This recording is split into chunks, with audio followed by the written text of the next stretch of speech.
All right, welcome to the Coaches Collective. Today we have coaches on the call. Yancy McKnight, University of Texas football strength and conditioning coach. Justin Schwind, I'm the human performance advisor, also KBR contractor with the 58 Sal. And we have Darius Dupree, head strength coach, also KBR contractor with the 58 Sal. Other than that, Yancy McKnight in 2.5 minutes. Okay. When I finished playing, I finished at Missouri Southern, 95. I went straight to a private company called the Adams Course with one of my best friends I played with in college, Gino Pierce, who now runs performance course in Texas. But I spent about 7 years at Adams Course in the DFW area, Dallas-Fort Worth area. We were basically a private company that trained high school, junior high athletes, had some college guys, a few pro guys here and there. But we actually went on site at the high school in the summer, because back at that time in Texas, the UIL, the governing body of athletics in Texas, did not allow their coaches to have any access to their players, a lot like the NCAA back then. So we actually filled that void as strength coaches for the coaches in the summertime. So we actually trained the high school football teams of soccer, basketball, baseball, you name it, from grades 7th through 12th in the summertime. So I initially started off at Allen High School, where I met Todd Graham, who I eventually worked for at Rice. I spent 3 summers at Allen. Spent another summer kind of going back and forth with site observations my 4th year. And then my last 3 years, I actually ran South Lake Carroll for Todd Dodge. And I also went in the afternoon and went to Highland Park with me and Gino. Gino would actually meet at Highland Park in the afternoon and train their varsity football and junior high males in the afternoon for Randy Allen, who's an extremely successful high school football coach in Texas, along with, Coach Dodge. And Joe Martin was at Allen at that time, who's now the Texas High School Coaches Association president. He was the head football coach at Allen, and Gino would run those guys. So that's what I did my first 7 years. Probably the best job preparation that I ever had, because we had to do everything. We had to do sales. So in January, February, a lot like a coach, we would actually go out and recruit, prospective high schools, and you'd have to go sell your program. And so we were part salesman, we were part strength coach, we were part, business, and then recruiters. And so it was a lot like, actually a college recruiting style when we weren't in our peak season in the summertime. So we would go in January and February and go present our program as far as sales pitches, if you will, to prospective high schools. And they would basically tell us yay or nay. And then March, we would devise our prospective sales plan, and we would go present our program to all the athletes in each school district. So as far as like public speaking, I used to not be very good at it. I'm still not. I mean, my grammar comes out all the time from my Southwest Missouri roots. So hillbilly twang, as they say, with some Texas mix in there too now and Southern. So, but we would go out and present to hundreds of kids, thousands to be honest with you. We would present our programs, talk to, a football team in their athletic period time, talk to 300 kids in a junior high athletic period time, whatever it may be, males, females, 7th through 12th grade. And then you'd start hiring your part-time employees for the summer, and then you had to train them.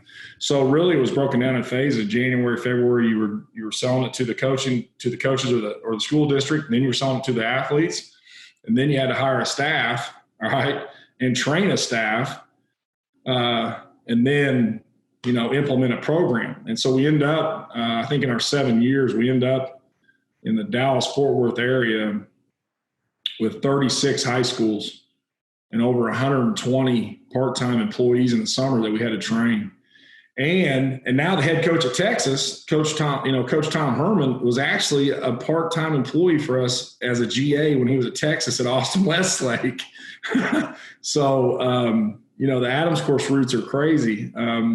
But it was unbelievable as far as the relationships and connections and all the people that I have, now down in Texas, and crazy as it sounds, has helped me tremendously in college, But so I did that for my first 7 years. And then in 2002, a couple guys I played with were coaching at Oklahoma State. I went up and just visited for a couple days just to do a site visit, just to see what was going on. And like I've told Justin Schwind a long time ago when he did his first site visit with me at La Tech, as a pup, that's how you develop relationships. That's how you network in the profession. That's how you are going to get jobs. And that's how you see what people truly do in their program. People can go to a clinic and talk about all the stuff they want to talk about, but at the end of the day, you want to go see what they do and how they interact with their players, how they interact with their staff, what type of coach they truly are on the floor. And that's, and then you're paying homage to their program by visiting, and so, and I'll get to that in a second, but so I actually went out to Oklahoma State, spent a few days up there with some friends.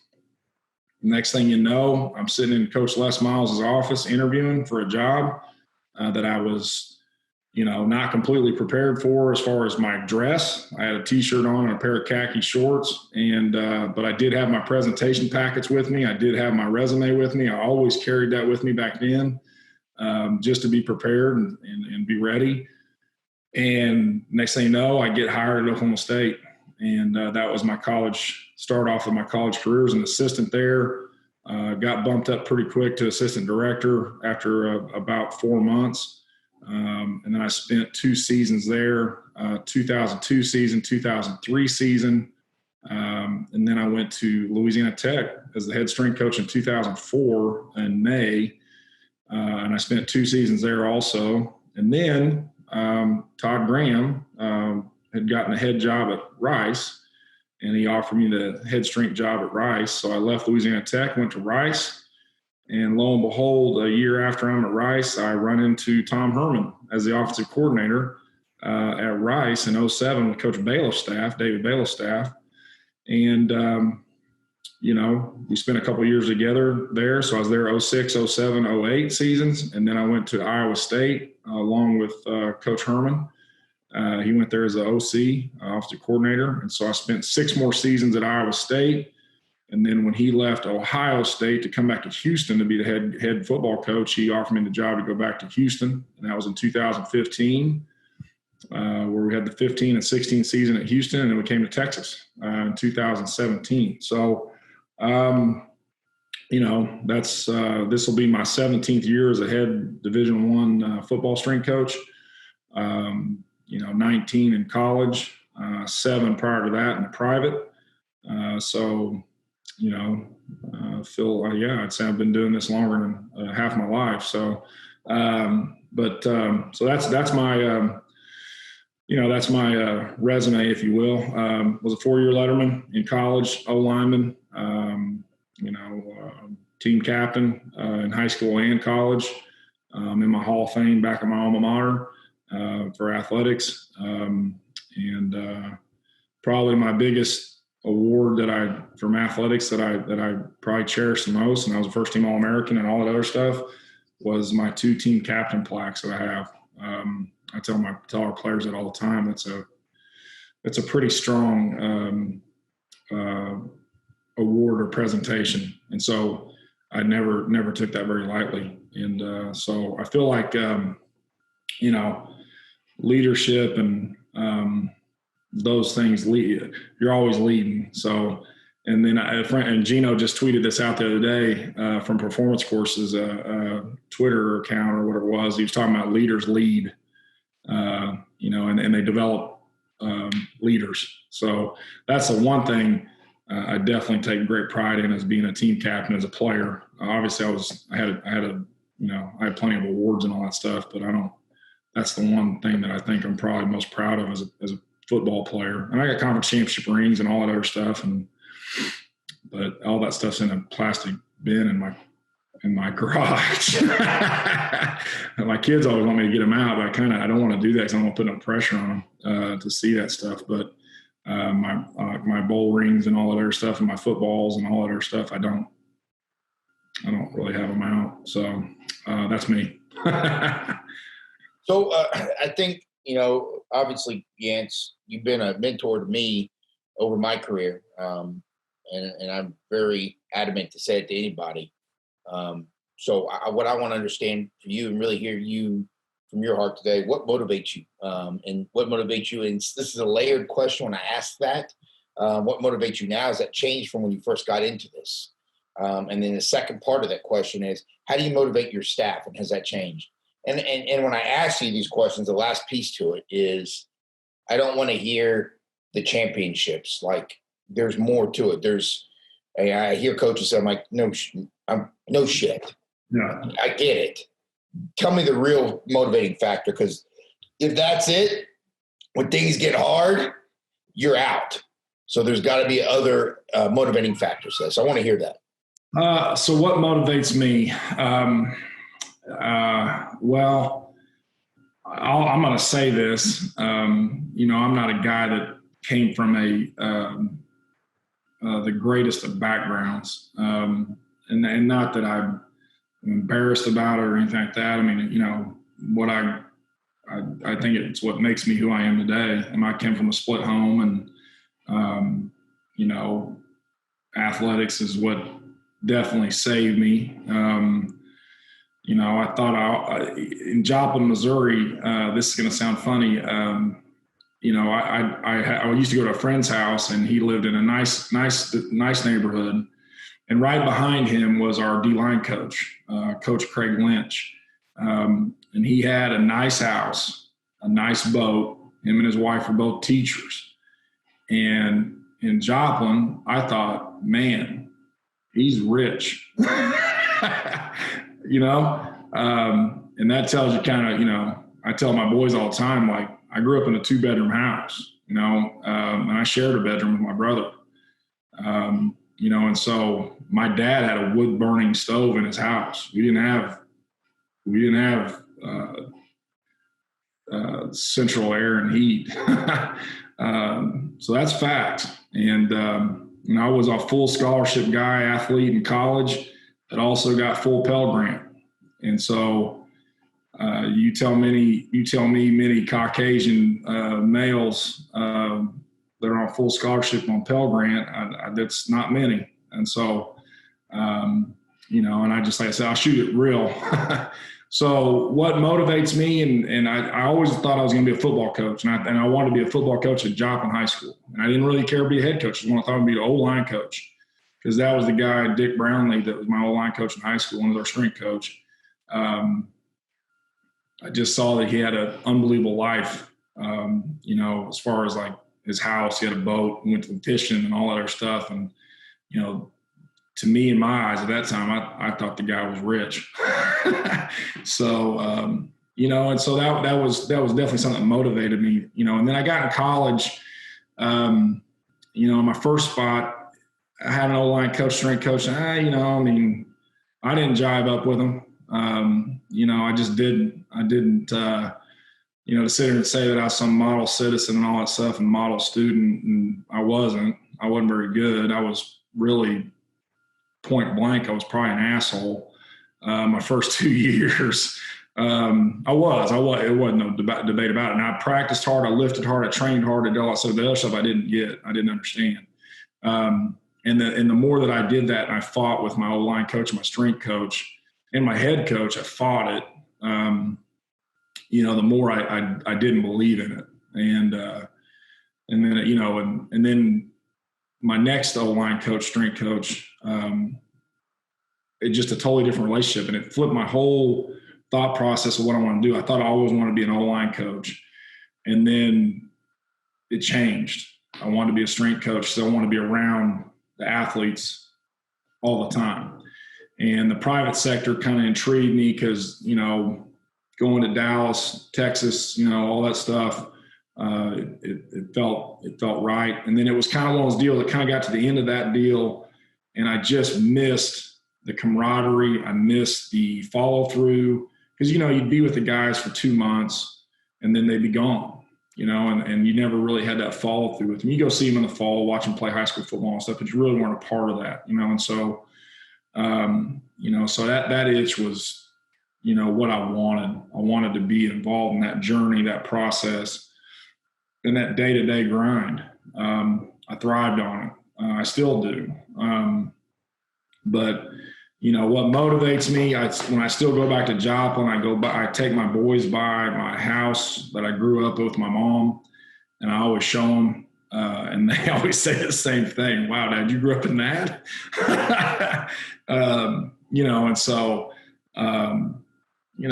I was driving by the boys club where I ate a lot of dinners, and I walked to my babysitter at night, where I would go to sleep. My mom would pick me up about midnight after she'd done 2 shifts waiting tables, one at the country club in the afternoon and one, at a steakhouse in town. So she'd come get me about 11 and maybe midnight, depending on how late it was. And, usually I slept on the floor or slept on a couch, whatever it was, and then I'd go home and go back to sleep and then get up and repeat and do it again. So what motivates me is probably, that background definitely motivates me on a daily. And not, like I said, not that I'm, ashamed of or anything like that, but I think the work ethic of, really my mom, and my dad, they worked hard. They just didn't make a lot of money. And so it was tough. So, but they worked. And my dad being a Marine, and my, when I went to live with him when I was 13, it was very organized, very strict, very methodical. It was, you don't have a curfew at night when I was in high school, but you're asked to get up at 6 a.m. and eat breakfast and go to work and go lift and go do this stuff, do the yard work, do your own laundry, iron your own clothes, fix your meals, drink water. No one ever told me to drink water, or hydrate or to eat or whatever it was. But it was this: if I wanted to stay up late, run around with my girlfriend or whatever it was, at 6 a.m, my dad would be banging on my head to wake me up, to get me up and go to work. So, the way I grew up wasn't a lot of money, but I wouldn't change it for anything. So, motivation, obviously, I think it's all that stuff. When I go back to those roots, is every day, the motivation is in the back of my head about how I grew up. And so it's probably who I am though too. And being an O-line guy and all that stuff, that's just the nature of things that I don't, thrive on the spotlight. I don't really care about running out the front of the tunnel with the team. I never have done that. It's not my thing. To be honest, if they told me not to go to the games on Saturday, I'd sit in the locker room, watch on TV and see the kids after the game, but I don't, that's not what I do it for on Saturdays. That's the players. It is going to be the players. But what I do Sunday through Friday year round to get to Saturday, because that's all about the players. That's it. And so that process has always been in my brain that, it's always about them and not me. I tweeted that out the other day about, coaching's coaching. The logo don't mean nothing. And leave the place better than you found it. And that means facilities, that means staff, that means, budgets, that means, if it's wins and losses, great. You know what? I bet it will be wins and losses, because if you do all those other things, the wins and losses are going to come because you're about the detail, you're about the attention to detail, and you're about the process. You're not about the salary. You're not about the money. You're not about the logo on your chest, all that stuff. That's why when I go to the conferences, I never wear my polo stuff. I want to meet you, and I try to hide my tag half the time, so I don't want people to know who I am, because I just want to meet you and see what you're about. And a lot of times you go to this conference and everybody looks at your name tag or they look at the logo, and then they want to have a conversation with you. So, I'm not that ain't me. I mean, I'm just never has been me. So, so it's definitely, I think I got off on a tangent about my motivation, but really my motivation, I think my motivation, I think I kind of spoke for it, but then at the same time, I'm trying to be a leader in my house. I want these two boys to see that their dad is a hard worker. He's dedicated. He's about the approach. He's about, all those things. He stands for something, and so, and I tell recruits this, I tell our players all the time, I don't treat them no different than I do my boys. And, maybe vocabulary a little bit, but now they're starting to get older, and that's starting to change too. I'd say my wife she probably cusses at them more than I do, but why would I? Why would I not have the same standards as players as I do my boys? Do what you're asked to do, have a good attitude, and give great effort when you have to give effort. That's a pretty easy standard. And that's one that I tell the players every time we start in our brand new newcomers, be on time. And that's an attitude and effort thing. That's it. You decide when the alarm clock goes off that you're going to be on time, based on your attitude. If you got a bad attitude about the alarm going off, then you're probably going to be late. That's it. It doesn't mean that much to you. So, be on time, which is early, 10 minutes early, and then have a great attitude and give great effort, all controllable things. And that's always what I've gone by in myself as a coach, and, with the attitude towards my staff and players and my family. And so, so that's, it's pretty, it sounds dumb, but it's simple. But you got to be about it every day. And that's the one thing that's, Sundays for me after a game, they feel good when you wake up, and they hurt when, sometimes, too. But at the end of the day, like, you get back to work on Sunday, you got to go back to work. And what happened the day before, that's history. So you got to constantly be in that mindset of, win the day or want to know, or whatever that mentality is, don't repeat mistakes. Look at the history and try to fix it. That's all of our, it should be your mission and thought process when you're planning, like even strength programs. I didn't get the test results I wanted. Well, then I'm not going to do the same thing as far as my template, whatever it was. Something didn't work in the process of that plan. So I got to go back and look at it and see what's wrong with it, fix it, tweak it. Injuries in the season, we got to look at when it happened, all that stuff. But it's all very much intertwined, very simple, simplistic, I guess, mentalities and attitudes, how you approach things on a daily. So real quick, awesome. Love it. Before we go any further, here's what I appreciate about what you just said. It was all about your story. And I think what we miss in this industry, what we miss on any platform anybody uses, is they forget what story means. Your story is, in some way or fashion, everyone's story. Obviously, there's a little tweak here and there. Obviously, where you grew up is different than me, but your expectations and all the things, it's where you relate. It's where it's authentic. It's where we really feel like, hey, I can connect. I want to be a part of this. And I appreciate it. So, I think that's what this platform needs to be. So second part to the question is, because you said the first part beautifully, how do you motivate your staff? And has that changed over the years? Yeah, it has. I think as a younger strength coach or coach, whatever, I think your response is always different. As a young guy, your response is so, at times, ego driven. And so it tends to be aggressive, abrasive, if you will.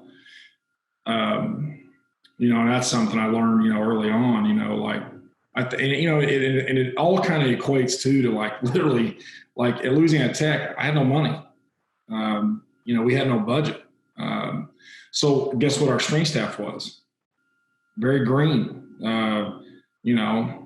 So at times it's extremely frustrating, to have the same mistakes over and over and over. And as a young strength coach, what do you tend to do? You flip out, and if the response gets fixed, then great, that worked. But sometimes it didn't because the same mistakes repeated over and over. So, I think with level of place that you're at, along with budget, that does affect. It's like now, I think our strength staff right now has 30 years of head experience at Texas. I mean, you think I flip out much about like what's going on a Tuesday on platform 4 where Coach Grace is at, Rod Grace? Nah, I mean, not really, there might be a couple things here and there that I see that maybe needs to get fixed, but it ain't very often. Now when, I was at Louisiana Tech and it was, I had a bunch of young pups that were still in college that were student assistants or whatever it may be. And they were, probably more worried about running the streets at night than they were, coaching their guys in the morning. That response is definitely different. But at the end of the day, and I've had different bosses as an assistant and, all this other stuff. And I've seen it, coaching styles too is if I'm going to sit there and ask you to have great energy and great passion and great, intensity and be knowledgeable and all sorts of stuff, and I don't do that, then I'm not leading by example. And you have to lead by example. And the one thing I learned early on too is as a leader, you can't micromanage everything and strangle it. Because that's what will happen is if I'm going to have to sit there and do all this stuff, then I'm going to strangle everybody. And they're not going to want to have any input, and they're not going to want to work hard for me per se. And those are all things you learn on the job. You can throw all the water coolers you want and throw stuff and be, scream and you'd be mad because something ain't set up or whatever it is. Then at the end of the day, did you tell them right? Did you address it correctly? And so I think, you got to look at yourself, and if it continues that, it's the same old thing. You keep having the same results. Well, then it's not their fault. It's probably your fault. You're the one that's not getting it across to them. So same thing with athletes. It was a great one at Iowa State. I used to get on this D-line kid, quite a bit, and he just would constantly mess up. And finally I said to him, I said, hey, you know what? I'm going to quit yelling at you. I'm going to quit it because every time I do, you continue to make more mistakes. He's like, Coach, you're right. You know what? I stopped, and he stopped making a bunch of mistakes. So I was the problem, probably more than anything. I was, the way I was addressing it and going at it. So, at the end of the day, I think in coaching and all this stuff, you got to check your ego all the time. And you got to listen and stop. And I've learned that as I've kind of come up and gotten older, and definitely with resources and staff too, when you can hire your guys too that you've groomed and you brought through your intern programs. That's why intern programs are so important, and developing people and grooming them and mentoring them. You mentor them, send them out, see if they can swim, see if they can manage the profession, and then if they can, bring it back. And then send them out again to go be head guys, right?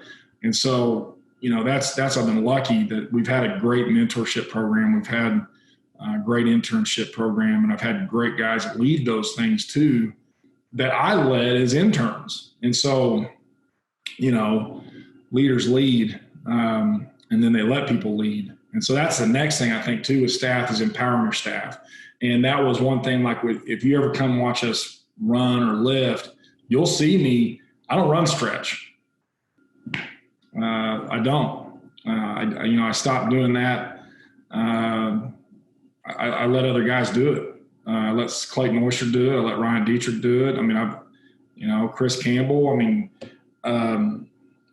Because that puts them in a situation of leadership with our players.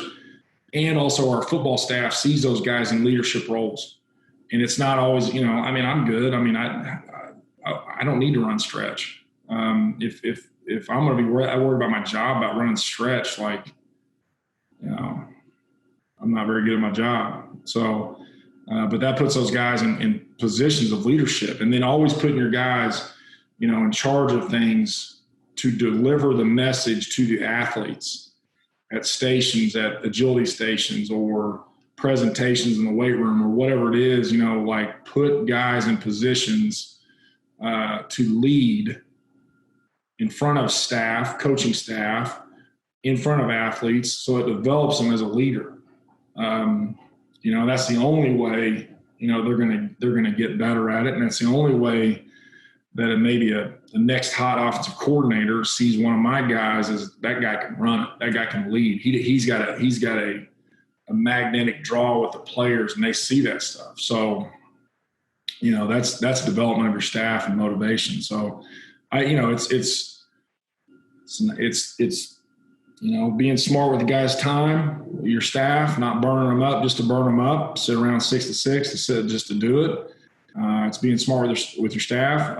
It's leading by example all the time. It is having collaboration. It is listening, and then it's having direct, clear messages. And I think the attitude and effort and being on time is the same with your staff. That's it. I tell them all the time, man, if we're tired, then that's my fault.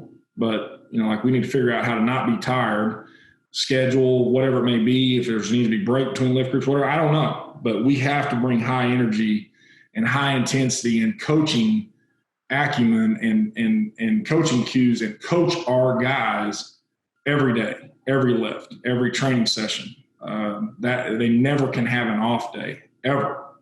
From an attitude, enthusiasm, any of that stuff. That can't happen. That's not fair to our players. And that goes against everything that I preach. It's about being consistent and being on top of your stuff every day. But I got to do that too. I got to bring that. I have to bring that every time. And I feel, I go back. You can go back and ask athletes that I've coached for 5 years. They would say I never saw Coach McKnight have an off day where he wasn't with it, or and staff members have been with me for a long time. And it might happen in between lift groups. I might, who knows? I might, but not on the floor, not on the field. No way. Not in front of an athlete. Not going to happen. I appreciate that. Darius? Coach McKnight, it's great to meet you, sir. I actually had the opportunity, I don't know if you remember, I met you at one time at a convention out in Nashville, I believe, and I had the opportunity to do a site visit. You weren't there, but Rod Grace was. Yeah. This is when y'all was at Houston and I was at Prairie View. Yeah. Question I've been wanting to ask you for a long time, actually, is in terms of your program development, using the tier and as well as any other technology that you all have used and currently use, how do you employ those methods to the success of optimizing training and performance of your athletes, and as well as getting them to buy in to your program, sir? So great questions.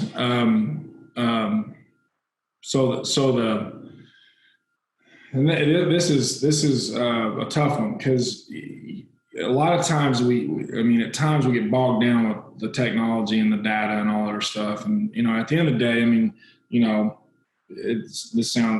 everyone says this, to be fast, got to run fast, and, to be strong and powerful, got to lift heavy, right?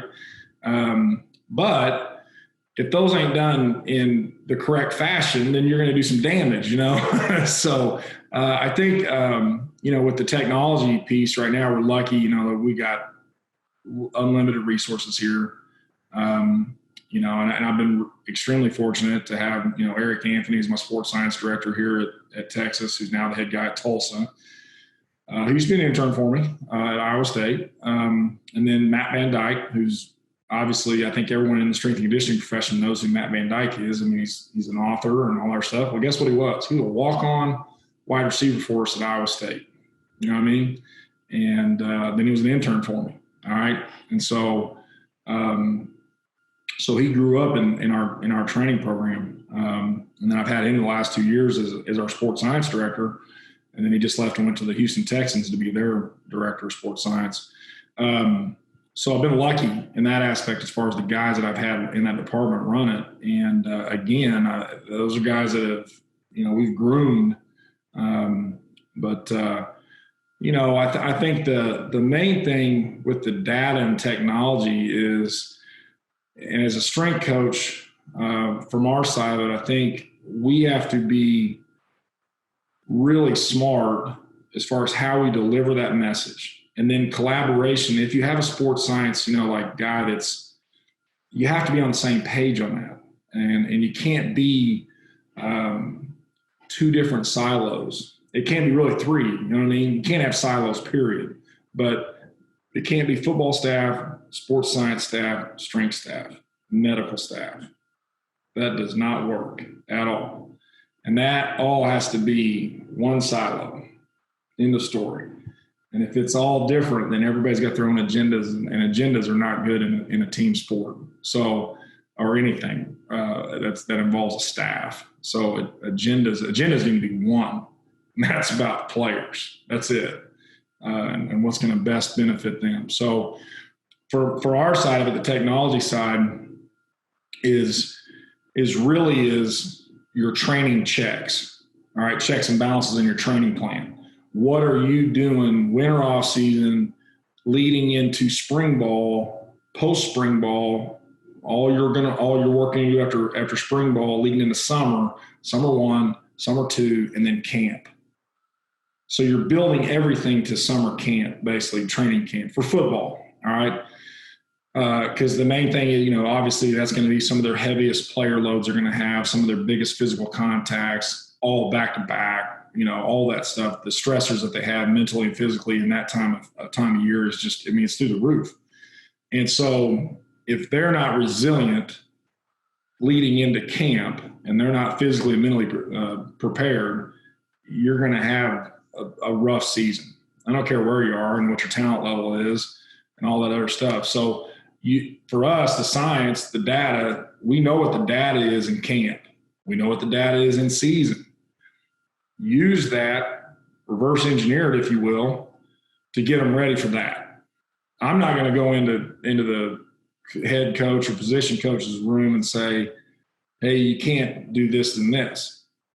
Because if that head coach came in my weight room or position coach came in my weight room and told me, hey, you don't need to do this to this, guess what's going to happen?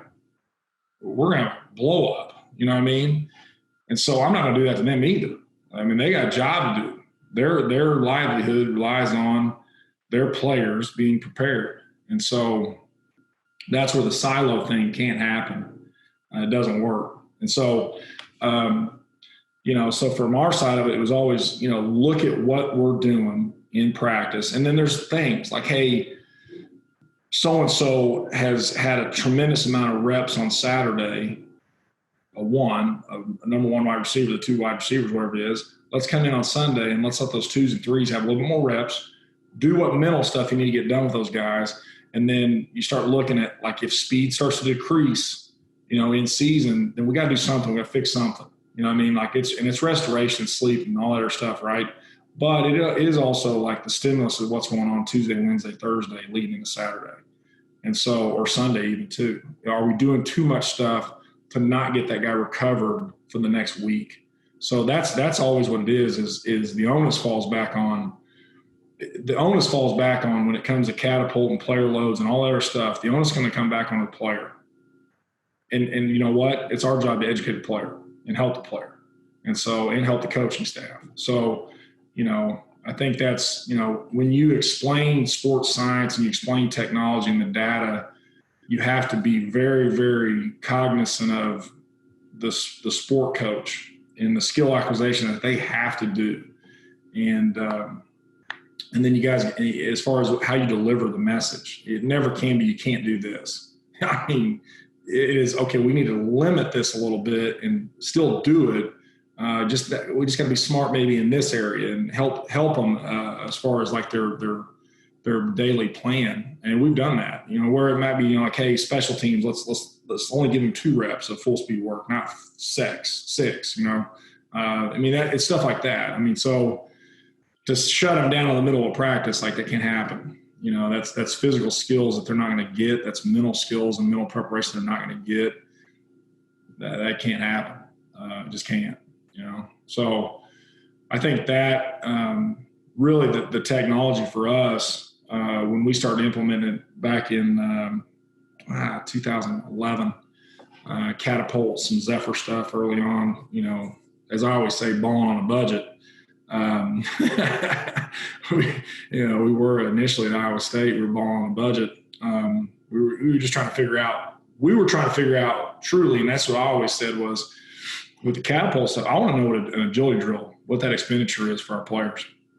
I want to know what a 10-yard sprint is for our players, what that expenditure is. I know what lifting is. I know what tonnage is. I know what that is. That's great. The running stuff, the thing that you could calculate yardage roughly, but you couldn't really calculate speed and the intensity value that the player was using. All right. Just never have been able to. And that was what I always wanted to know, because it was a variable. You could think about yardage and all that other stuff in there, but the intensity side of it, you just didn't know. And that's the beauty of it now, that you do know that. And so, I see if I can do this real quick, Schwindo. If I can do a share screen real quick. I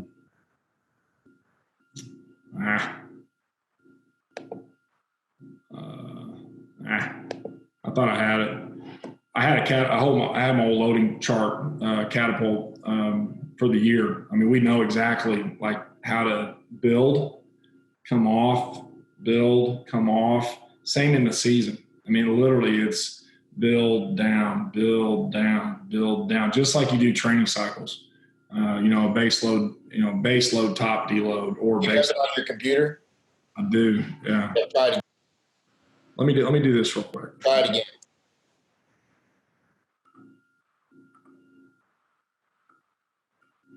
Yeah, here we go.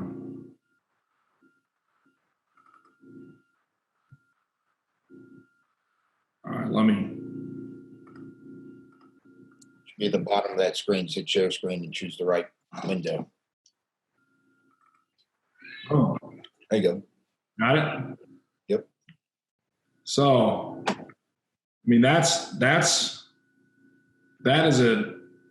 2019 catapult right there. All of our player load values. So you can kind of see, like, in winter off season, like, we start talking about, they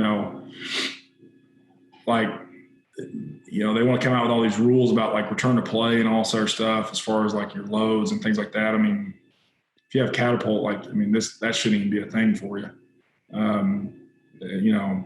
Because it's the gradual increase. It's proper physical progression, right? And if you have sports science or any kind of catapult data stuff, that should be fairly simple for you. That's going to sound like an a-hole there a little bit, but this is what, our 2019 season looked like. So you kind of see, like, winter off season, what's happening there. The first 4 weeks, like, we're coming back in from bowl, a bowl season, or 3-week layoff, whatever it may be. And as we get closer to spring ball, what happens? We start going to coaches stations and agility stations and some of your county fair, mat drill, things like that. So the volume picks up a little bit more. Then you go to a break, and then we come to spring ball, and you kind of see the spring ball values, what happens there. About what usually happens. It kind of peaks on week 2, and then they start kind of tapering back down towards the back end of it. And then you see post-spring, that's some of the conditioning blocks we do there afterwards, which is a little bit higher than winter one, right? Volume-wise, because they're ready for it. And then you see the summer build, how that works. And that, let's see what it is, week 26, that's right before July 4th break. So we peak them up that cycle 1. That's a 90% week in the weight room intensity-wise, probably one of our, it's one of our heavier run volume days as far as, like, without pads on. in the summer. Then you come back and it's 3 weeks, pretty hard, pretty tough, because we add another day to everybody's run. So a skill guy, combo guy goes from a 4-day run to a 5-day run. Our O-line, D-line guys go from a 3-day run to a 4-day run in that last 3 weeks of summer conditioning right before camp. So then what you can see is they've hit that last week of summer conditioning. They get about 5-6 days off physically. And then they come back week 31. That's the first week of camp. And so we've touched volume-wise and player loads higher than that first week of camp. And then you see what happens at week 2 and week 3. It goes haywire, right? And so, and that's what I was saying. Those stimuluses that those guys are going to have in camp are going to be the highest they touch all year. And it's because of 6 days straight. It's that mental, physical toughness piece that you're just, you're not going to talk a coach out of it. But they also got to get a lot of stuff done, physical preparation, mental preparation, the skill acquisition, everything they're trying to teach. And then you see what happens. It goes down into a normal kind of game week. And then you kind of see the game week from there as far as how it ebbs and flows throughout the season.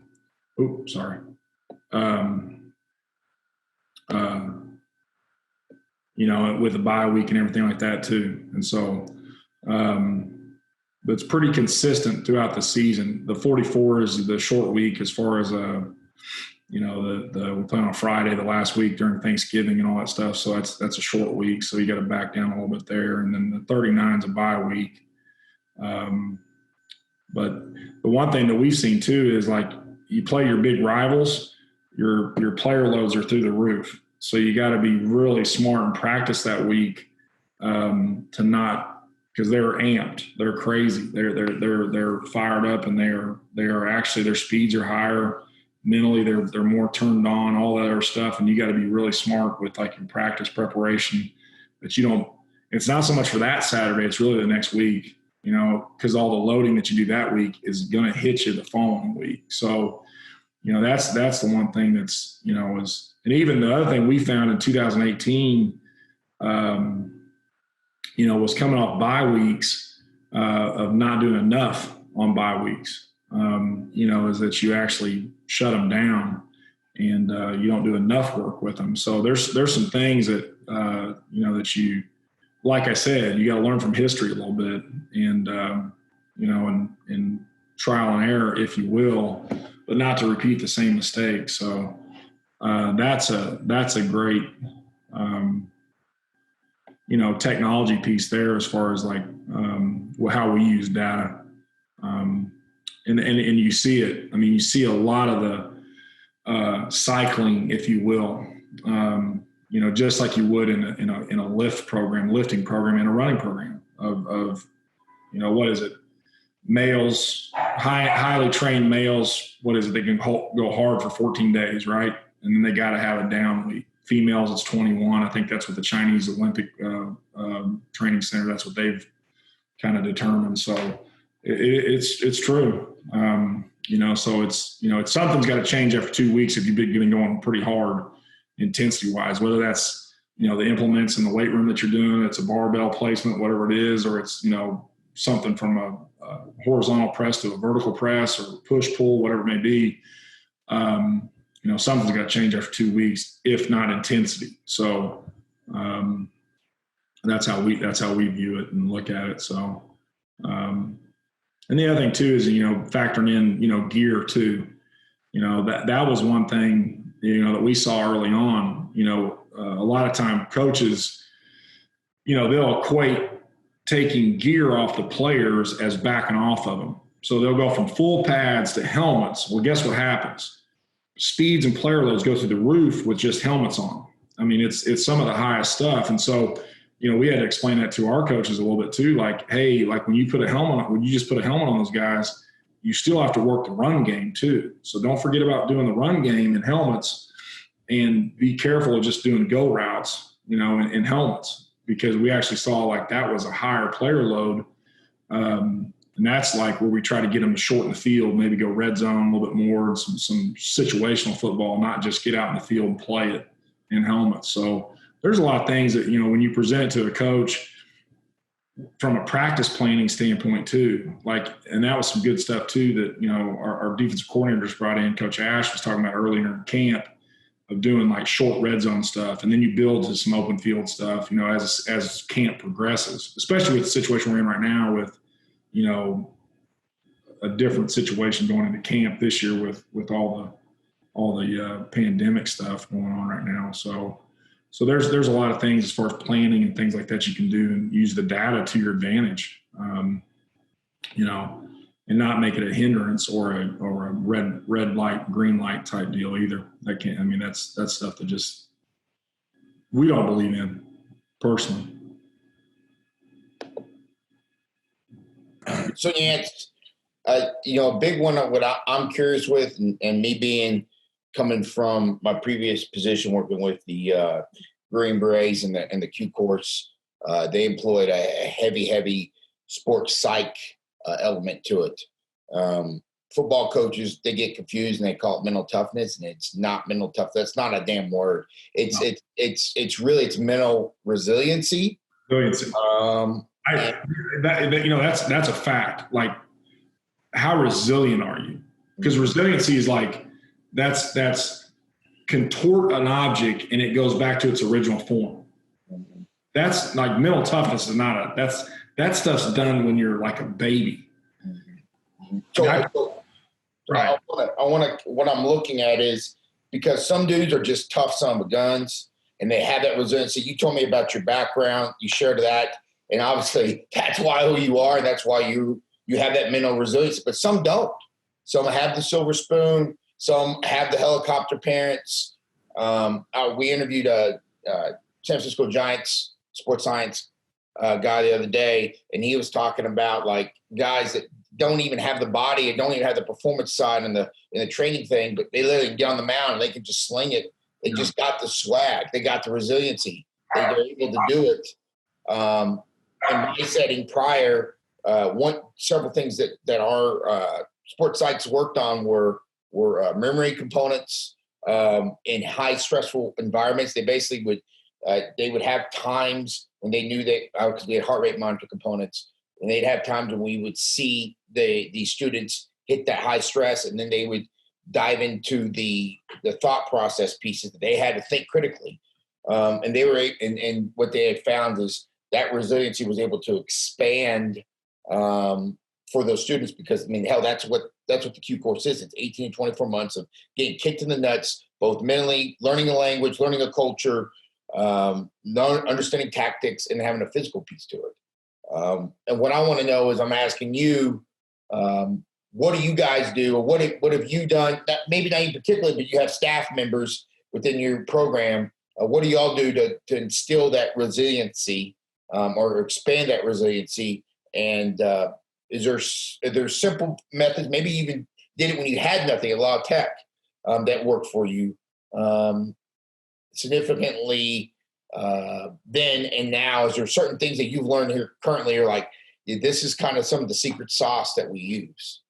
So, and because I got in a heated discussion with one of our head coaches before about, doing conditioning post-practice in camp.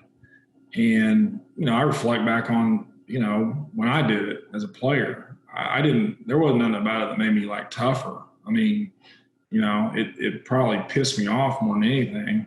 And I said, well, what's the reason, first of all? What's the objective for the conditioning component? Because we just went through a 10-week summer off season. So, and we did a pretty high volume of like running, and, and we're doing a 24 period practice, and we're doing 2-a-days. And this is back when we did 2-a-days. I said, so what, what are you talking about? Like mental toughness, we're playing football. And he's, well, like running post. I said, well, okay, so if we want to do mental toughness, then we should stop in the middle of practice at period 11, run them, and let's line up and do team.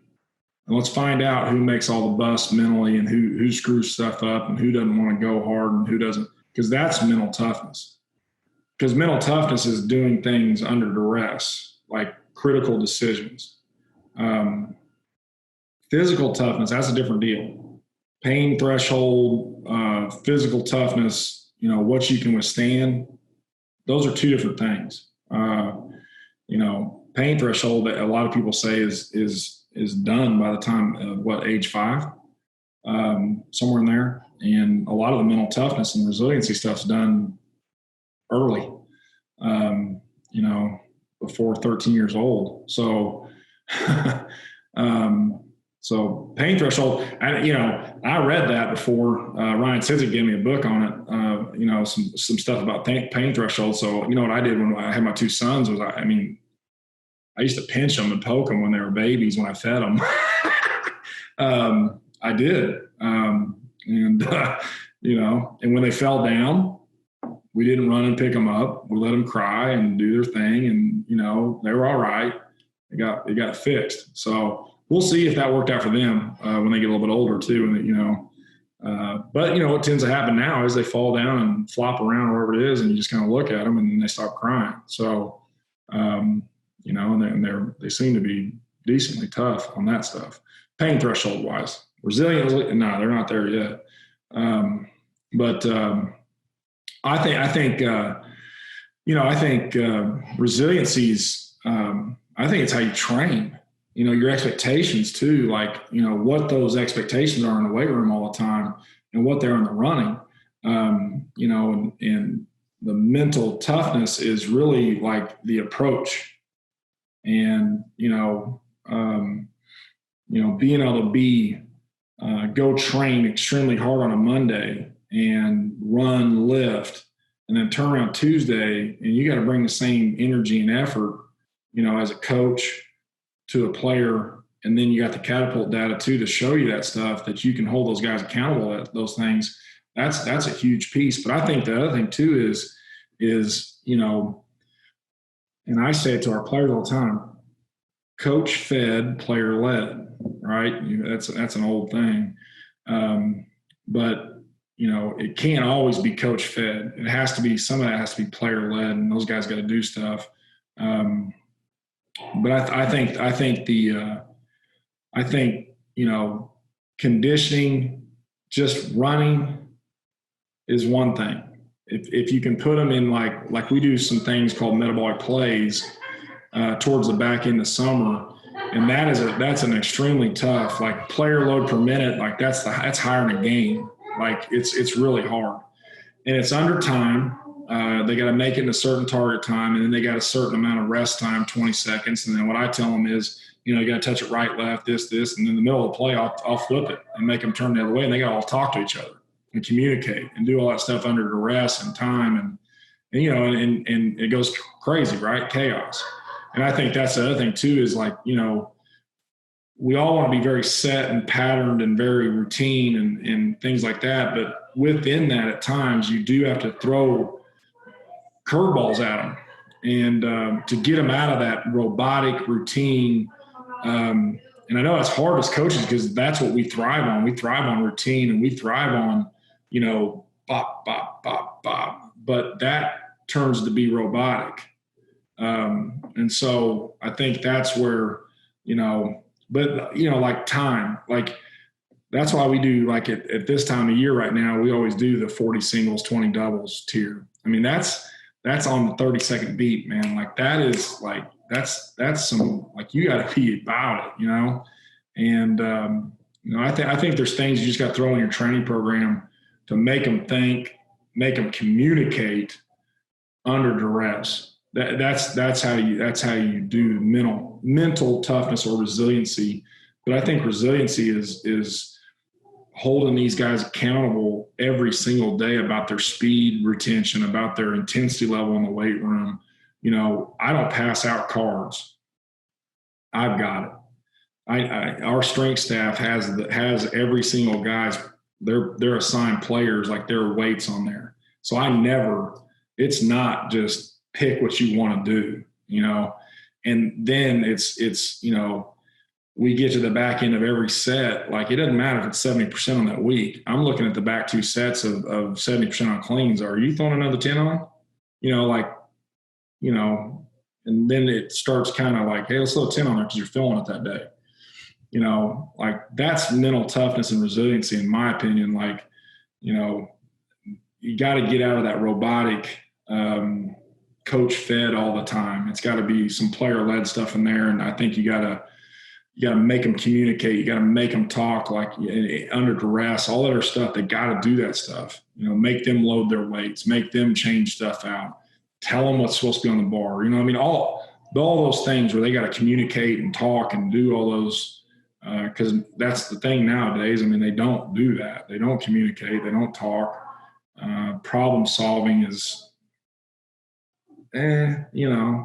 conflict resolution, it's frowned on, nowadays. And so that can't be an excuse for us though, as coaches. We got to evolve. We got to figure out ways to reach them. And, because the one thing that, sports don't change.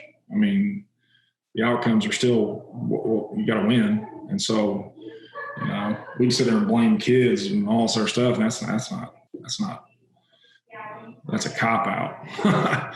So, so from a resiliency standpoint, I think that's, I always look at it like that too, is when you start throwing commands out, reactive things like that, when they're tired, or even like when you do your drills, like conditioning day, boom, you do conditioning day. And then at the very end, you make them go do, like we do that, like we'll do our hard conditioning day, an agility day, and then we'll go down as a team, and then we'll do like a command pro agility, and we'll just tell them that, hop out, go this way, go that way, touch, and then they got to talk to each other. And then you might say, hey, flip it to one guy. And then he's got to tell everybody, and that's communication, that's under duress, that's fatigued. And I think that's where like mental toughness, if you will, or resiliency, you have to be, I think they got to be fatigued. I think they got to be tired. They can't be fresh. They can't be comfortable, because that's not where mental toughness rears its ugly head, or resiliency. It's when they're not fresh. It's when they're in day 10 of camp. Those are the things that I think, you got to look at when you're planning stuff, is challenge sets at end of squat, make them do a set of 10. That's not going to be fresh. They're not going to be fresh at the very end of that last, 85% for doubles. And you say, hey, drop it down 75% on your plan. And let's see if you can hit eight reps of that after you've done 6 sets of 2 or 8 sets of 2. We do that stuff too, just to check them, and see if they're competitive and if they want to, come with it that day too. So I think those are things that just, as you plan things and program, you add those pieces in there at certain times of the year, especially when you start getting towards the back end of your training cycle and you're leading into camp. Like, you want those guys to, not be comfortable. And that's one thing we changed this off season too, was we stopped posting everything. And I told I texted to 2 guys what the gear of the day was, and, whatever it may be as far as announcement wise. I texted 2 guys on the team, and they'd be expected to get it to all 100 guys. So they got to communicate that and stop relying on someone to always text them when they get up and tell them what to do and all sorts of stuff. So that was huge. And now, with what's going on now, it's paid off massive dividends, because these guys are all out here in the wilderness, trying to survive.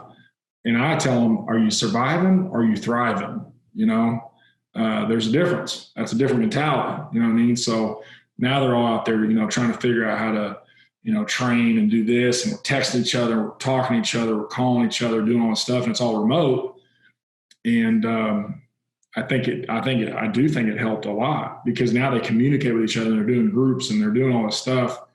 And that's what they've done all winter, and so, if we'd have relied just on teamworks, giving them all the messages all the time and someone calling them to wake them up. And we nixed all that stuff in the winter. Like, there ain't no GAs calling no guy to wake him up. There ain't none of that stuff. We want to know who can't get themselves out of bed.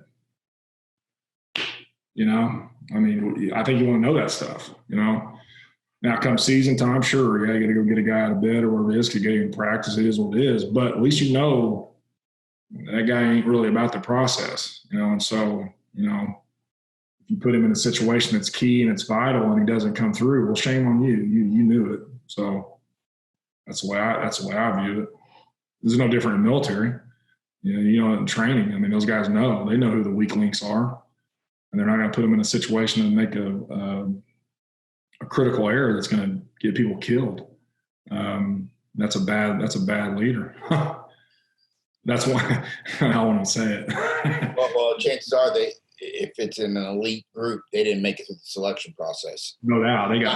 It's not a recruiting process. Hey, we recruit you. It's all right. Can you make it past this? Yeah. My dad would say that a shovel upside the head would fix that. So it almost makes you wish that you had that selection process in college athletics, because it'd be a lot more fluid for coaches and programs. There wouldn't be a year in, oh, this guy washed out. Oh, you didn't give him a fair shot. It's like, no, man, like you didn't make it through the selection process. That's the NFL. The NFL, it's like, okay, talent, speed, great. But if you don't have it up here and you don't have that process and you can't process things and you can't like absorb things, and if you're not a man about your business, whatever, that's what it is. But if you're not an adult about going through the process and you can get yourself up and be on time and do what you need to do, because most of that is all, you better be a self-starter or be a guy that's going to last in that league for a long time. If you're not, you will get you'll self-select out because they'll move on regardless of talent and speed, because eventually that will wear down. And once that does, gone, because you don't do the other stuff good enough. So, that's same thing. So I agree. So we're at the end of the time. We got about 10 minutes left. I want to kind of open up to you. Share anything that you really want to share that you don't feel like we were able to touch today. It can be about you personally. It can be about philosophy, the characteristics of your staff, anything. But like, this is your last bit of platform, the knowledge nugget section of the platform. So it's all you, Coach. I would say probably, I would say kind of the same advice that I gave, like we talked about a long time ago at the team hotel in Houston. We're going to play Rice, Schwindo and I, a long time ago. It was 2005, 4. Yeah, it was 2004. That's right. 2004, we were La Tech. We were playing at Rice, and we sit down in the lobby and talk forever. I would say as a young, I'd probably point this more at like young strength coaches and guys that are probably moving up the profession. The one thing that I did, with all my younger strength guys, initially early on was, they asked me about networking and how to move through the profession. And, I told them, spring break, for example, you're not married, you're not, you ain't got no kids or whatever it is. Like, you as a young strength coach on spring break, we would plot out like, go to this school, this school, this school, this school, this school, and it kind of went back to my roots when I was at Adams course. And it would be, I would go in, meet with a coach, and then I'd go out in my car and I had on my notepads and I would write a personal note, right? I'd put it in the envelope and I would put the stamp on and throw it in the post office box, and it'd get to them 2 or 3 days later about, hey, I appreciate you spending time with me, blah, blah, blah. And it was a handwritten note.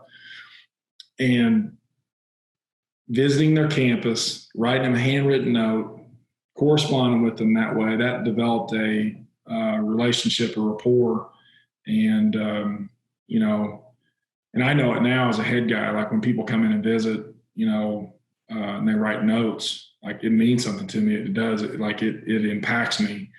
An email, I don't, that's too easy. You can get those on the CSCCA mass website, web page deal directory. You can send out all that stuff all you want. I'm not really, I'm just not going to probably respond. It's not going to be, it's not going to impact me as much. I think when people come in and visit, write letters, write notes, personal things, just saying thanks or keeping up with us, that way, that means, it means a lot. And I think as a young coach, you got to look at your audience too, like who you're trying to get hired by too. If they're a 40-some-year-old guy, that's the way they think. If it's a young 30-year-old, yeah, then maybe the email thing does work, or an Instagram post, or what, I don't know, whatever, Twitter DM or whatever. But if it's a 40 plus guy, the email stuff don't really jive up as much. So I think you got to know your audience is like, as who you're trying to, network with and relate with and all that other stuff. And it's a generational thing. But I think, as a young strength coach, that was the one thing that, when I talked to my guys, like plotting those things out, it helped them a ton. It helped them, get the next job, if you will, as far as like plotting out, and let alone going to learn. You're going to learn and see people work and how they do things, their philosophy. And I even say, like, look at the record boards on the wall. Look at what the weight room is. Take pictures of it. If you can get a signee manual from him, get it. I mean, Schwinn's great at it. I mean, like, every time he comes and visits, I get I get smarter. That's for damn sure. So he always keeps me on my toes. That's for sure. So I definitely get smarter every time I get around Schwinn. That's for sure. And my book library on my thumb drive is like, I got to buy a new thumb drive. So, but that's the other thing too. And Joe Ken did that. When I went and visited Louisville with Joe Ken, when I was looking at changing kind of evolving my philosophy a little bit from a more of a 4-day split to a 3-day tier, everybody can say whatever, tier conjugate, triphasic, all that stuff kind of melts into the tier, in my opinion. That's why it's such a great program, flexibility in it. But when I went, I spent 2 days with him, and, up at the crack of dawn, stayed till whenever, and that guy grinds. I mean, like, you get in there early and never leaves. Like, he eats lunch at his desk, the whole 9 yards, like, you're there grinding. But the one thing I thought was cool at the end of the deal was he basically took my thumb drive and dumped everything on on my thumb drive. His manuscripts, his coach's playbook manuscript. I mean, I got it. I got all this stuff. So, and then, that was a big impact, as far as like him on me, as a young coach, and then just getting to watch him interact with his staff and his players and all that other stuff too. That was huge. But, same thing. Went around, took pictures of everything they had, their facility, their dining table, how things worked. Not just X and O's of strength and conditioning, but like everything in the program, as much as I could possibly get in, like where their training room was, all this stuff as far as facility layout. What I liked about their facility, because then, in the long run, like, I've done a lot of facilities as a head strength coach. I mean, I've we did one at La Tech. We did, when I first got there, we replaced everything in the old Carl Malone weight room there. At Rice, I did 2, with our football weight room. Then we had the Carl Isgren weight room that we got to redo in basketball. And then when I went to Iowa State, we kind of redid our football weight room, and then we moved into the Bergstrom weight room that was unbelievable. Custom everything, custom racks, all that stuff. And then at Houston, we got to redo some things on the floor. And then Texas, we've done a few. We've done one redo. We're in the middle of another one right now. So, so when you go out and look at these things and see all these places and how flow works and how the weight room sets up, it's crucial, because you're going to have to do all that stuff as a head strength coach, let alone, coach people. You get to see people coach, you get to see their philosophy. Maybe they let you have some templates. Maybe they'll let you have some stuff that you can use. It's like I talked to Coach Batson the other day, and he gave me some great conditioning stuff. And that's why he emailed it to me, and I said, well, I mean, you're not a good coach if you're not stealing. You know what I mean? So he emailed me back, stealing, wheeling, and dealing. So, there is no, there's no magic template or any of that stuff. And most of the stuff, if you really go back and look, it's been done before. So don't act like you invented it, And so I think that's the ego stuff in this profession is it's too much. Like I said the other day, I mean, logo don't mean nothing. Logo don't mean nothing on your chest. As long as you're coaching, and you're passionate about it, whatever. And paychecks come and go, and salaries and all that junk. I mean, it is what it is. So, that's the stuff to me, I think, as a young strength coach. And I got a lot of that stuff coming up. I had to do a lot of it on my own as a head guy because I did a little bit more non-traditional because I did, GA straight out of college. I went to the private side, which I would suggest. I think it'd help you. I think it helps people in college because the one thing it did for me is when I was with the private side, I deal with 100 junior high kids, 7th grade. I'll tell you this, you can coach 100 7th graders, you can coach anybody. So, and so it taught me how to deal with big groups, taught me how to, manage the weight room, taught me how to position myself in the weight room, to never have my back to athletes. And then the other thing too is, and I learned this from my teaching days, but also my wife's a teacher, was, she's always taught me 3 things. Like, keep your rules to 3s. Anything past 3, they forget it. So, it's be on time, great attitude, great effort. That's it. That's been my rules forever. And they're simple. And they apply everywhere, staff and players. There is no gray area. It's just, this is what it is, and it's for everybody. And then it's also an attitude thing, let alone expectations.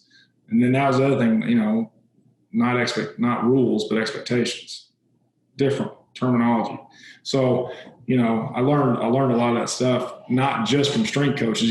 As a strength coach, you got to take and steal all these ideas, because you got to be a lot of different things. You got to be a jack of all trades at times. So, I think when you go out and visit, there's going to be things you don't like when you go to a place, and you're going to say, I could do that better, or whatever it is, whatever. That doesn't matter. It's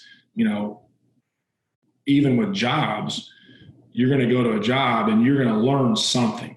You're going to learn something from a job. And if you say, well, I didn't learn nothing, well, then you need to get out of the profession because you don't get it.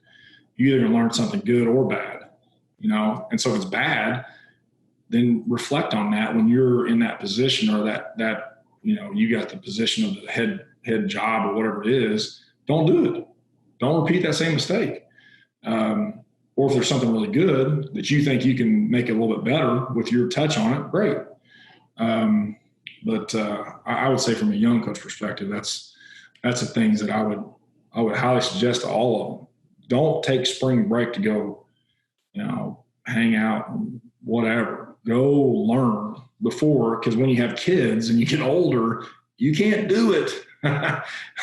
You can't. It's too hard because you spend so much time away from your family that when you do get a break, you have to spend all your time. You have to, because you have to maximize that time with them because they don't get much of it. So those days of me going and doing professional development are far and few between. I just, so then you got to rely on your staff, the ones that, are maybe younger or don't have families or whatever it is that are understaffed, to go do that stuff. So that's the things that are challenges. I think as a young coach, though, that's important, because then it's not just going to a conference. If you go to a conference, everybody's got to go to the conference. Everybody's got to go there. You make an actual choice to go to someone's place of work, their campus, their Taj Mahal, and pay homage to their program by showing up and, hanging out, watching workouts, train, whatever it may be, lift with them, get in there and coach with them, who knows, whatever they want you to do. But that's an impact on the staff there. I promise you, it always is. And that's how you truly develop relationships in the coaching profession. And then you hook up at the conference and all that other stuff. But going to the conference is you got to go. Everybody's got to go. So that's nothing special. But showing up at someone's place on their home turf and doing that, it's impactful. Well, best I can tell you, Yancy, is first things first is thank you for being a mentor for me over the years. And in saying that, like, just being you, not being fake, not being something that people expect you to be, but just being you. I think the genuine, honest authenticness of real people is what we miss. You said it earlier. You know, there's too much pride, there's too much arrogance in this field, too many puffed out chests. You know, just when you want just real. If I could have called this a little differently, I would have called it the Real, Raw, Relevant Coaches Podcast. Because I think that's what we miss. And I think that's if we had that, if that is really what this was, that's what this field was, we would be in a much better place. Things would be a lot more organic, and we would see staffs. I mean, you've had a very successful tree of coaches under you. Why? Because of who you are. And I think we would see that as a whole, a lot more successful coaches out there.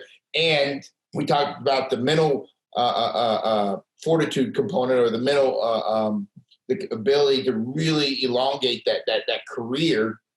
I think we would see coaching have a lot more longevity to what they are if that was the case. And there's a reason why you're still in it because of that.